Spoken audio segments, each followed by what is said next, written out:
I should have known better than to open that envelope.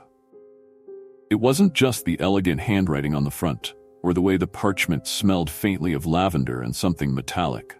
No, what truly unsettled me was the absence of a return address, as though it had materialized out of nowhere, meant for me and me alone.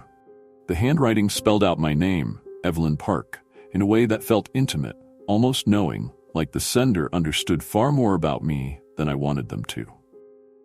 Before we dive into this story, a tale that still haunts my every waking moment, don't forget to hit that like button and subscribe to the channel. If you enjoy spine-chilling tales that leave you questioning reality, stick around. Trust me, this is one story you won't forget. I wasn't exactly the type of person who attracted invitations to exclusive events. At 28, I'd spent most of my adult life avoiding social situations that required anything beyond a polite nod or a brief exchange about the weather. Moving to Haydenfield was supposed to be my chance to start fresh, a clean break from the suffocating city life and all the memories I was trying to leave behind. Haydenfield wasn't anything special. It was one of those towns you'd drive through without realizing, full of cracked sidewalks and shuttered storefronts that told a quiet story of better days. It was the kind of place where neighbors waved but didn't ask too many questions, and for someone like me, that was perfect. My days followed a routine that was as simple as it was solitary. Mornings spent working remotely as a graphic designer, afternoons wandering the quiet trails that surrounded the town, and evenings curled up with a book or binging old movies. It was lonely, sure, but I told myself that loneliness was better than the alternative. A life filled with messy relationships and endless disappointments. But that invitation changed everything. I found it one afternoon, tucked neatly inside my mailbox. There was no postage stamp, no indication of how it had arrived. The envelope was a deep crimson, the kind of red that felt deliberate, like a warning wrapped in elegance. The note inside was written in looping cursive, the kind that would have been at home in a Victorian novel. Dearest Evelyn, it is my honor to invite you to an exclusive dinner party at my home this Friday evening. As a new member of our beloved community, I insist that you allow me to welcome you properly. The evening will begin promptly at 8:13 p.m. Formal attire is required. Warm regards, Mrs. Renly. There was no address, just a single line at the bottom. You'll know where to go. The whole thing was absurd. Who was Mrs. Renly, and how did she know me? I'd only been in Haydenfield for 3 months and had kept to myself. I'd met no one, save for the occasional barista at the coffee shop or the cashier at the grocery store. Yet, despite every red flag screaming at me to throw the invitation away, I didn't. I tried to rationalize it. Maybe it was some quirky small-town tradition. Maybe someone had noticed me walking around and thought I could use a bit of neighborly hospitality. Deep down, though, I knew the truth. I was lonely. Desperately, achingly lonely. That's the thing about solitude. It's comfortable until it isn't. You start convincing yourself that you're fine, that you don't need anyone. But then something like this comes along, a tiny thread of connection, and suddenly you're grasping at it with both hands, ignoring the nagging voice in your head that says you should know better. So I spent the next few days preparing. I dug out a dress I hadn't worn in years, black and understated, the kind of thing that felt elegant without trying too hard. I even dusted off a pair of heels, though they pinched my toes in a way that reminded me why I never wore them. By the time Friday rolled around, I was a bundle of nerves. The invitation had said I'd know where to go, and somehow that turned out to be true. As soon as I stepped outside, I felt an inexplicable pull, like an invisible thread guiding me through the streets. The house loomed at the end of a winding road, its silhouette framed by gnarled trees that seemed to reach for the sky like skeletal fingers. It was a Victorian mansion, the kind you'd expect to find in a Gothic horror novel, with turrets and ornate carvings that had long since succumbed to time's relentless grip. The place felt alive, its windows glowing with a warm, inviting light that stood in stark contrast to the shadowy exterior. The closer I got, the heavier the air seemed, thick with the scent of damp earth and something sweeter, almost cloying. I hesitated at the front door, my hand hovering over the brass knocker shaped like a snarling wolf. Every instinct screamed at me to turn around, to run back to the safety of my little apartment and pretend this night had never happened. But then the door creaked open on its own, revealing a dimly lit foyer that seemed to swallow the light whole. "Welcome, Miss Park," a voice purred. She stepped out of the shadows like a phantom made flesh. Mrs. Renly was a tall woman, her frame draped in a gown that shimmered like oil on water. Her face was striking, with sharp cheekbones and piercing blue eyes that seemed to look right through me. Her lips curved into a smile that didn't quite reach those eyes, and for a moment, I felt like prey caught in the gaze of a predator. "You're right on time," she said, her voice smooth and melodic. Punctuality is such a rare virtue these days. I opened my mouth to respond, but the words caught in my throat. Something about her presence was overwhelming, as though the air around her carried a weight I couldn't quite explain. She extended a gloved hand, her fingers long and impossibly thin. As she led me deeper into the house, I couldn't shake the feeling that I'd just crossed some invisible threshold, one that separated the ordinary world from something far stranger. The walls were lined with portraits, each one depicting figures dressed in clothes from different eras. Some looked like they belonged in the Roaring '20s, others in the distant past. Their eyes seemed to follow me as I passed, and I swore one of them shifted, just slightly, out of the corner of my eye.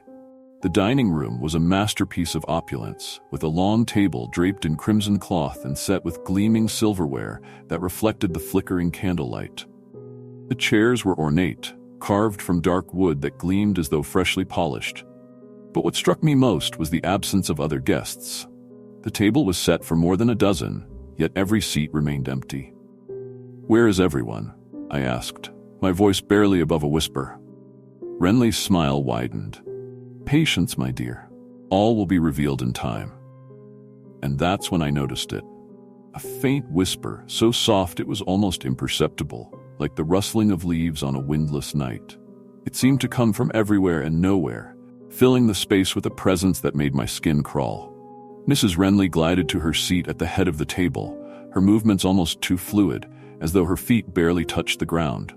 She gestured for me to sit, and though every part of me screamed to leave, I found myself sinking into one of the chairs. As I looked around the room, the whispers grew louder, their cadence rhythmic and hypnotic, like a chant in a language I couldn't understand. That's when I realized I wasn't alone.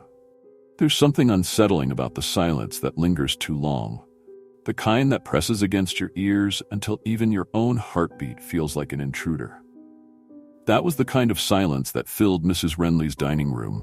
It wasn't just quiet, it was the absence of life, of warmth, of anything that made sense. Yet there I was, seated at the table, waiting for something I couldn't name. Mrs. Renly's icy gaze settled on me from across the table. The flickering candlelight cast dancing shadows on her sharp features, making her appear as though she were carved from marble. "Are you comfortable, Miss Park?" she asked, her voice smooth and poised, every syllable dripping with a practiced civility that felt off. "Yes," I lied. Truthfully, I wanted nothing more than to bolt from the room. But there was an invisible weight holding me in place, a sensation I couldn't quite describe, as if the air itself had claws that wrapped around me. The more I thought about leaving, the tighter those claws seemed to squeeze. As if summoned by some unseen signal, the first of the other guests arrived. The man stepped into the room, and for a moment, my breath caught in my throat. He was impeccably dressed, his dark suit tailored to perfection, but it was his face that unnerved me. There was something strangely ageless about him.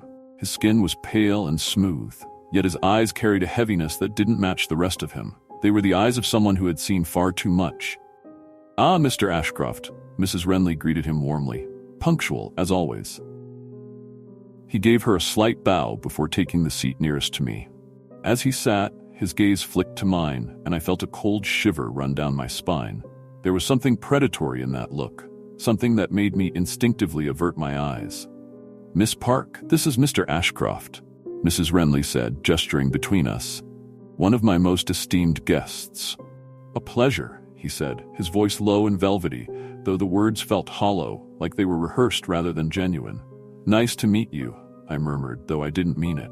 One by one the others arrived, each stranger than the last. There was Mrs. Davenport, an elderly woman in an emerald green gown that looked like it belonged in the 1800s. Her thin, bony fingers were adorned with rings that glinted in the candlelight, and her lips curled into a tight smile that didn't quite reach her eyes. Then came Mr. Bellamy, a portly man with a handlebar mustache and a booming laugh that sounded more like a cough. He greeted Mrs. Renly with familiarity, even affection, but when he looked at me, there was a flicker of something else. Curiosity, perhaps, or hunger. And so it continued. By the time all the guests had arrived, the long table was nearly full. Yet, somehow, I felt more alone than ever. The conversations that followed were stilted and strange. The guests spoke in formal tones, their words carefully chosen, as though each sentence had to pass some unspoken test. They exchanged pleasantries about topics that felt absurdly outdated: harvest festivals, ballroom dances, letters received from distant relatives. At first, I thought they were playing a game, some elaborate attempt at recreating a bygone era. But as I listened, I realized they weren't pretending. They were speaking as though they were actually living in those times. "I simply can't believe how cold the winter was this year," Mrs. Davenport said, her voice trembling slightly. "The frost nearly ruined the crops."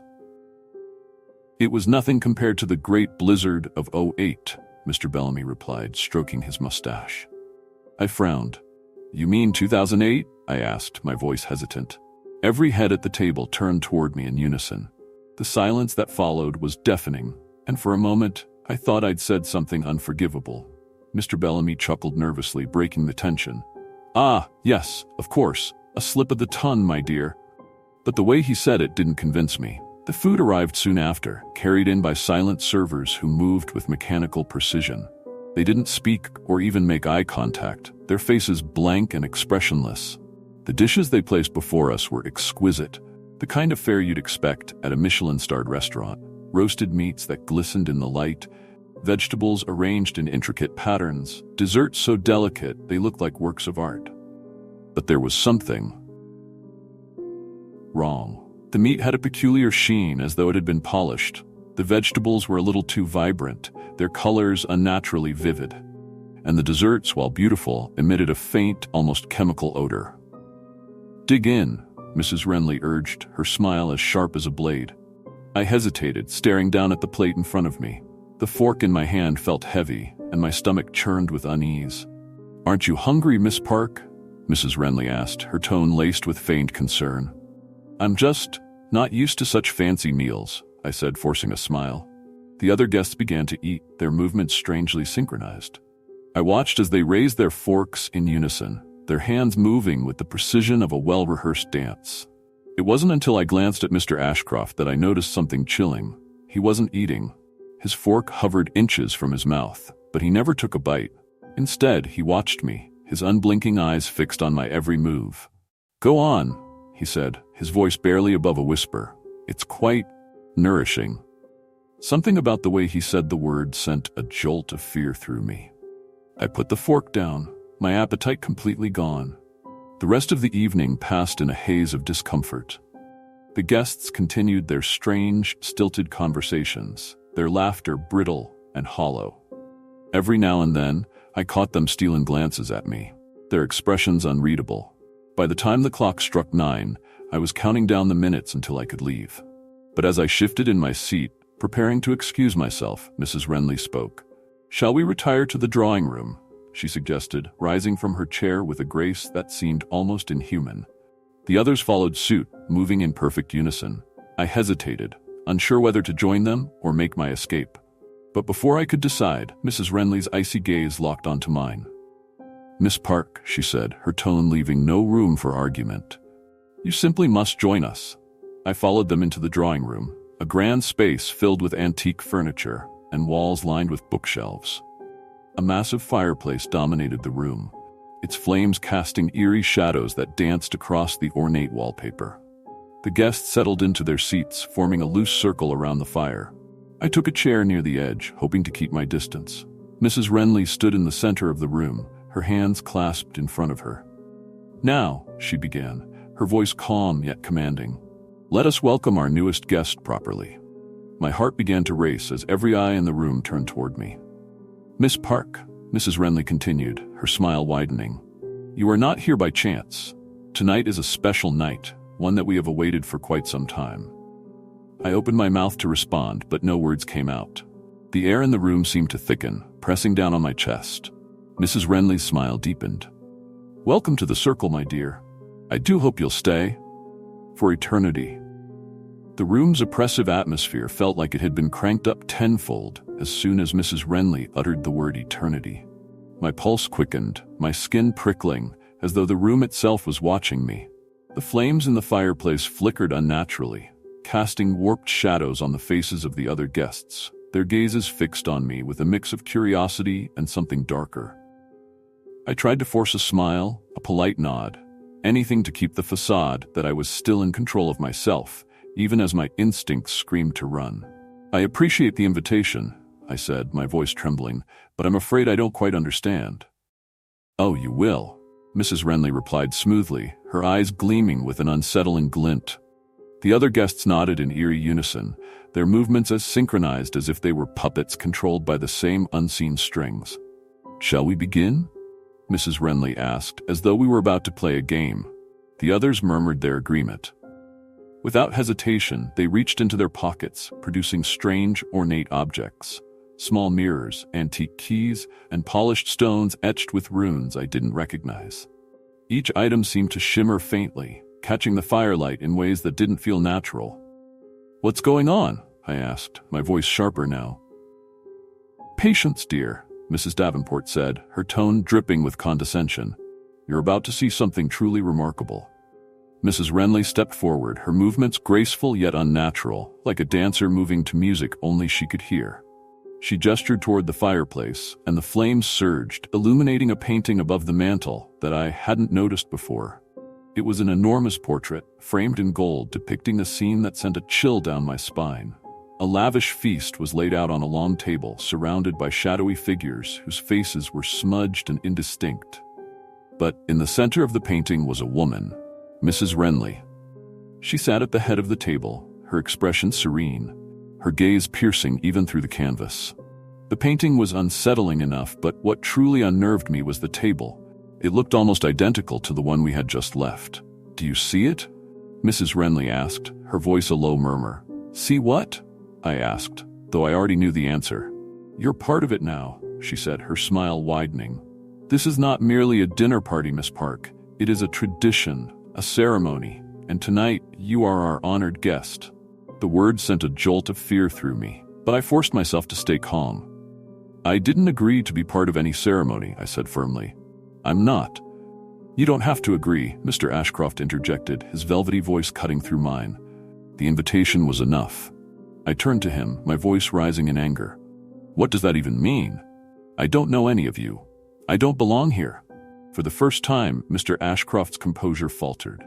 His lips curled into a faint smirk, but his eyes held a flicker of something else. Pity, perhaps, or regret.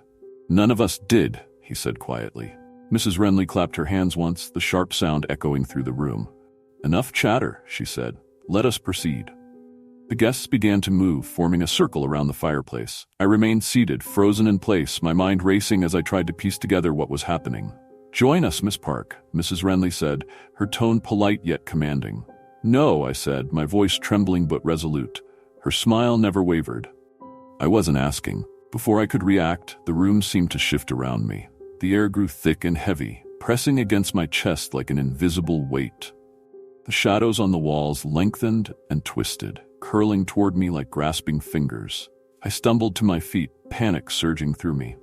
What are you doing? I shouted, my voice echoing unnaturally. Relax, dear, Mrs. Davenport said, her voice calm and almost soothing. It's always frightening the first time. I don't want to be here.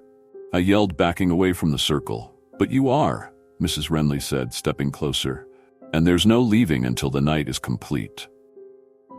The shadows closed in and the world seemed to tilt. My vision blurred and I felt a strange sensation, as though I were being pulled in multiple directions at once. And then, everything stopped. The room was silent again, but it was a different kind of silence, deeper, darker, as though the world itself had gone still. I looked around, my heart pounding, and realized with a jolt that the room was no longer the same. The furniture was gone, replaced by a vast expanse of darkness. The fireplace still burned, but its flames were cold and pale, casting a dim, ghostly light. The guests stood in a circle around me, their faces obscured by shadows, their eyes glowing faintly like dying embers. "What is this?" I whispered, my voice barely audible. Mrs. Renly stepped forward, her features sharper, more angular than before. "This," she said, spreading her arms, "is where we truly gather." Panic surged through me, and I turned to run, but my feet wouldn't move. It was as though the darkness itself held me in place. "You can't leave," Mr. Bellamy said, his voice echoing unnaturally. "Not until your role is fulfilled." "What role?" I demanded, my voice cracking. Mrs. Renly smiled, her teeth unnervingly sharp. "Every guest has a role to play, Miss Park. Tonight, you are the key to our sustenance." My breath hitched as the realization hit me like a punch to the gut. "You're going to kill me," I said, my voice barely above a whisper. "Kill you?" Mrs. Davenport chuckled, the sound brittle and hollow. "Oh no, dear. Death would be a mercy." "What do you mean?" I asked, my voice trembling. Mrs. Renly leaned in close, her icy breath brushing against my skin. "You'll see," she whispered, her tone both menacing and oddly tender. The circle tightened around me, the shadows growing darker and more oppressive. My pulse pounded in my ears, and for a moment I thought I might faint. But then, out of the corner of my eye, I saw something. A flicker of movement, a glimmer of light. Hope. I turned toward the light, focusing on it with every ounce of strength I had. It was faint, barely more than a spark, but it was enough to give me a shred of hope. "Don't fight it," Mr. Ashcroft said, his voice soft but insistent. "It's easier if you don't fight." But I wasn't about to give up. Not yet. Summoning every bit of courage I had, I lunged toward the light, breaking through the circle of guests. The darkness clawed at me, pulling me back, but I kept pushing forward, refusing to let it take me. "Stop her!" Mrs. Renly shouted, her voice sharp and furious. But it was too late. As I reached the light, the world seemed to shatter around me. The darkness dissolved, replaced by blinding white light, and for a moment I felt weightless, as though I were floating in a void. And then, just as suddenly, I was back in the dining room.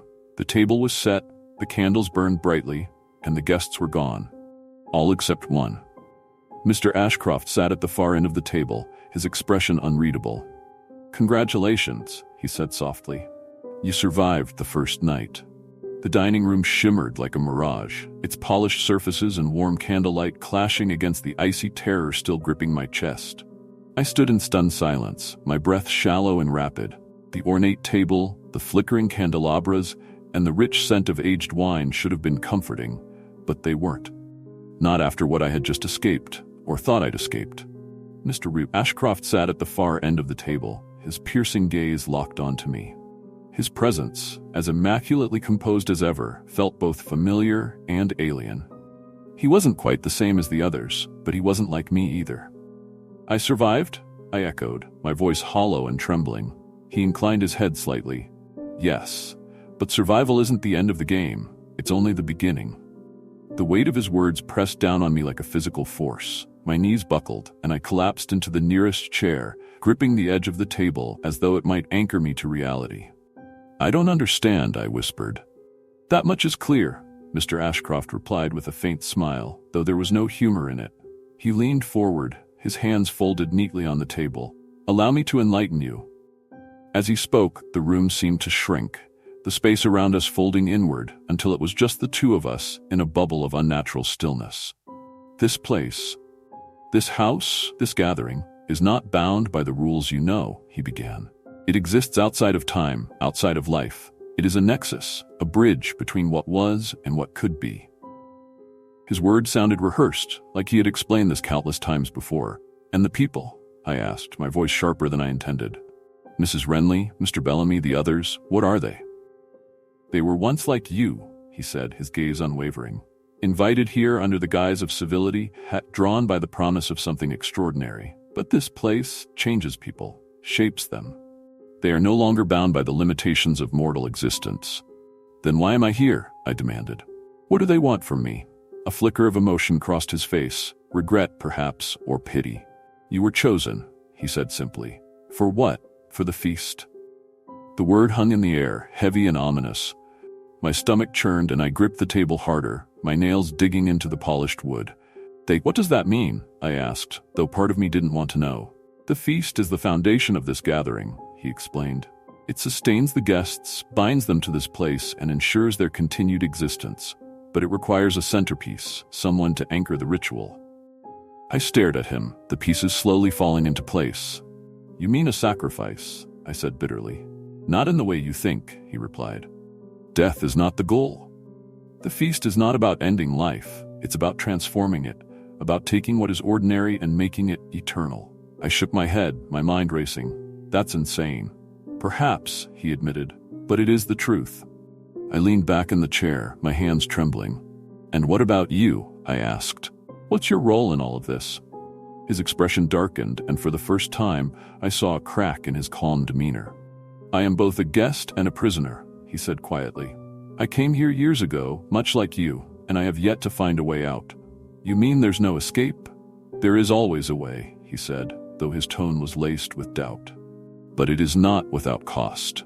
The door creaked open behind me, and I spun around, my heart leaping into my throat. Mrs. Renly stood in the doorway, her smile as unnervingly pleasant as ever. Ah, there you are, Mr. Ashcroft, she said, her tone light and airy. I trust you've been entertaining our guest. I was merely answering her questions, he replied coolly. Good, she said, her eyes flicking to me. Curiosity is a necessary first step, but we wouldn't want you to give away all the surprises, would we? I clenched my fists, anger bubbling beneath my fear. I didn't ask to be here, I said, my voice firm. I don't want any part of this feast or whatever you call it. Mrs. Renly tilted her head, her expression one of feigned sympathy. Oh, my dear, it's not about what you want, it's about what this place requires. And right now, it requires you. Before I could respond, the air in the room shifted again. The shadows deepened, and the walls seemed to ripple like water. Mrs. There, Renly extended a hand toward me, her fingers long and impossibly pale. Come, she said. It's time. I recoiled, shaking my head. No, I'm not going anywhere with you. Her smile faded, replaced by a look of cold impatience. It wasn't a request, she said, her voice low and dangerous. Enough, Renly, Mr. Ashcroft said, rising from his chair. She deserves to know the truth before you drag her into your games. Mrs. Renly shot him a glare, her eyes flashing with a strange, before otherworldly light. You forget your place, Ashcroft, she said sharply. You are here because we allow it. Do not test our patience. He held her gaze, unflinching. And you forget that she is still human, he said. You cannot force her to comply, not yet. The tension between them was palpable, but it was clear that Mrs. Renly held the upper hand. With a huff of annoyance, she turned back to me, her smile returning like a mask. Very well, she said. We'll do this the hard way. Before I could react, the room shifted again, the air crackling with energy. The candle flames flared, and the table began to shake, the plates and glasses rattling as though an earthquake had struck. I stumbled back, my heart racing, as the guests reappeared, materializing out of the shadows like wraiths. They formed a circle around me, their eyes glowing with an unnatural light. Do not resist, Mrs. Renly said, her voice echoing in my ears. It will only make it worse. I felt the pull again, the same invisible force that had trapped me before. But this time, I fought back. I planted my feet, gritting my teeth as I struggled against the overwhelming pressure. No, I said through clenched teeth. I won't let you take me. The force intensified, and I felt myself being dragged toward the center of the circle. Panic surged through me, but I refused to give in. Fight, damn it, Mr. Ashcroft shouted, his voice cutting through the chaos. I turned to him, desperation in my eyes. Focus, he said. Find your anchor, your connection to the outside world. Use it. I closed my eyes, blocking out the noise and the fear, and searched my mind for something, anything, that could ground me. My thoughts raced, sifting through memories of my life before this nightmare. And then I found it. A memory of my mother, her voice calm and steady as she sang me to sleep during a storm. Her warmth, her strength, her unwavering belief in me. I clung to that memory, letting it fill me with a sense of purpose. The pull began to weaken, and the pressure lifted, replaced by a surge of energy that felt like my own. When I opened my eyes, the circle had broken. The guests stood frozen, their expressions blank, as though I had disrupted their connection.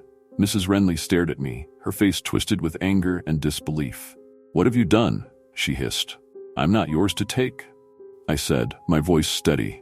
For the first time, she looked truly afraid. And that was when I knew I still had a chance to escape. The house groaned as if alive, its very structure pulsating with a malevolent rhythm that seemed to echo my heartbeat. I stood at the center of the dining room, the guests frozen around me like grotesque statues, their glowing eyes dimming to a sickly amber. Mrs. Renly's face twisted in fury, her previously genteel demeanor shattered like fine china. Mr. Ashcroft stepped to my side, his once distant expression now carrying an urgency that matched the chaos around us. "You've disrupted the ritual," he said, his voice low but taut with something between fear and hope. "But they won't stop until they have what they need."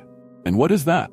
I snapped, my gaze flicking between the immobilized guests and Mrs. Renly, who looked like she might lunge at me at any moment. "You," he said simply, "or rather, your essence, your humanity." The weight of his words hit me like a blow. "So what happens now?" I demanded. "If they can't take it, what do they do?" "They'll try again," he replied grimly. "And if they fail, this house will collapse in on itself. It cannot exist without the feast." The walls around us began to ripple like water disturbed by an unseen force. The chandelier overhead swung wildly, casting eerie shadows that danced across the room. Mrs. Renly straightened, her glowing eyes locking onto mine. "You think you can defy us?" she hissed, her voice no longer human. It was layered, resonating like a chorus of whispers and screams. "This place is eternal. You are but a fleeting spark." "You need me," I countered, surprised by the steadiness in my voice. "And I'm not giving you anything." Her lips curled into a snarl. "Then we will take it." Before I could respond, the room exploded into motion. The frozen guests sprang to life, their movements unnaturally jerky as they closed in on me. Their glowing eyes burned brighter, their mouths twisting into grotesque grins. I backed away instinctively, bumping into Mr. Ashcroft. "Run," he said urgently, gripping my arm and pulling me toward the doorway. "We need to get to the heart of the house." "The heart?" I asked, stumbling as he dragged me along. "Where it all began," he said. "If we destroy it, the house loses its power." The corridors were no longer the same ones I had wandered through earlier. The walls writhed, the paintings distorting into grotesque mockeries of their former subjects. The floor beneath us shifted like quicksand, making every step a battle. Behind us, the sound of the guests' pursuit grew louder, a cacophony of unnatural shrieks and guttural growls. "How do you know where the heart is?" I shouted over the noise.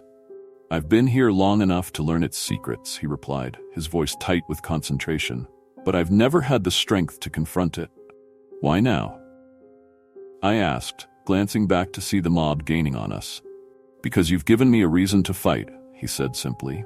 We turned a corner, and suddenly the hallway opened into a vast, cathedral-like chamber. At its center stood an ornate, pulsating structure, something between a tree and a chandelier, its branches made of blackened iron and dripping with crimson light. The air here was thick, oppressive, as though the room itself were alive and aware of our intrusion. "This is it," Ashcroft said, releasing my arm. "The heart." The structure seemed to react to his words, the pulsations growing faster, more erratic. The crimson light spread across the room, casting everything in a sickly glow. I could feel its pull, a seductive whisper in the back of my mind urging me to submit. "How do we destroy it?" I asked, trying to shake off the feeling. "We need to sever its connection to the house," he said, moving toward the structure. "Help me find the anchor points." Before I could respond, the guests poured into the chamber behind us. They moved like a tide, their glowing eyes fixed on us with predatory intent. Mrs. Renly was at their forefront, her elegant dress now torn and stained, her face twisted into something monstrous. "Fools," she snarled, her voice echoing through the chamber. "You think you can destroy what has existed for centuries? This house is eternal. It will outlast you, as it has outlasted countless others." "Not if I have anything to say about it," Ashcroft shot back, grabbing a heavy iron rod that had fallen from the structure and brandishing it like a weapon. The next few moments were a blur of chaos. Ashcroft fought off the advancing guests, swinging the rod with surprising strength and precision. I moved to the structure, searching for anything that resembled an anchor point. The whispers in my mind grew louder, more insistent, but I forced myself to focus. I spotted a series of glowing runes etched into the base of the structure. They pulsed in time with the crimson light, and I instinctively knew they were the key. "I think I found something," I called out, dropping to my knees to inspect the runes. "Then destroy it," Ashcroft shouted, fending off two guests who had lunged at him. I hesitated, unsure of how to proceed. The runes seemed to shimmer and shift, their patterns almost hypnotic. I reached out tentatively, and the moment my fingers touched the surface, a jolt of energy shot through me. Suddenly, I wasn't in the chamber anymore. I was standing in a void, surrounded by a swirling vortex of memories, not just mine, but countless others. I saw faces, heard voices, felt emotions that weren't my own. The house's victims, I realized. Their essence had been consumed, trapped here for eternity. "You cannot destroy what you do not understand," a voice said, cutting through the cacophony.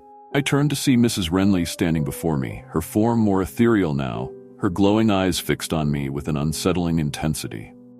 "This place is not your enemy," she said. "It is a gift, a way to transcend the limitations of mortality." "A prison isn't a gift," I replied, my voice firm, "and I won't let you trap me here." She smiled, a cold, calculating expression. "You cannot fight the inevitable. The house will take what it is owed." I felt the pull again, the same seductive force that had tried to claim me before. But this time, I fought back. I thought of my mother, her warmth and strength anchoring me. I thought of the life I still wanted to live, the people I still wanted to meet, the experiences I still wanted to have. The pull weakened, and I felt a surge of defiance. "No," I said, my voice ringing out in the void, "you don't own me." The void shattered, and I was back in the chamber. The runes beneath my hands began to crack, their glow fading. The structure trembled, its pulsations growing erratic. "What are you doing?" Mrs. Renly shrieked, her voice a mix of rage and panic. "I'm ending this," I said, pressing my hands against the runes and channeling every ounce of resistance I had into breaking their hold. The chamber shook violently, the walls cracking and the crimson light flickering. The guests froze in place, their glowing eyes dimming as the energy drained from them. Ashcroft staggered toward me, a look of disbelief on his face. "You're doing it," he said. "You're breaking the house." The structure let out a deafening roar, and the room began to collapse around us. Ashcroft grabbed my arm, pulling me toward the exit. "Run!" he shouted. We raced through the crumbling corridors, the house disintegrating around us. The walls twisted and buckled, the floor splitting open to reveal a dark abyss below. Behind us, the cries of the guests echoed, their voices fading as the house's power diminished. We burst through the front doors just as the house collapsed in on itself, imploding with a final deafening roar. The night was silent, the oppressive energy gone. I fell to my knees, gasping for air, while Ashcroft stood beside me, his face a mix of exhaustion and relief. "You did it," he said quietly. "You freed us." I looked up at him, my mind still reeling. "What happens now?" He gave me a faint smile. "Now we live." As we walked away from the ruins of the house, I felt a strange sense of closure. I had faced the darkness and survived, but I knew the experience would stay with me forever. A reminder of what I had overcome and the strength I had found within myself. Thank you for joining us on this journey. If you enjoyed this story, don't forget to like, subscribe, and hit the notification bell. Stay tuned for more tales that will keep you on the edge of your seat.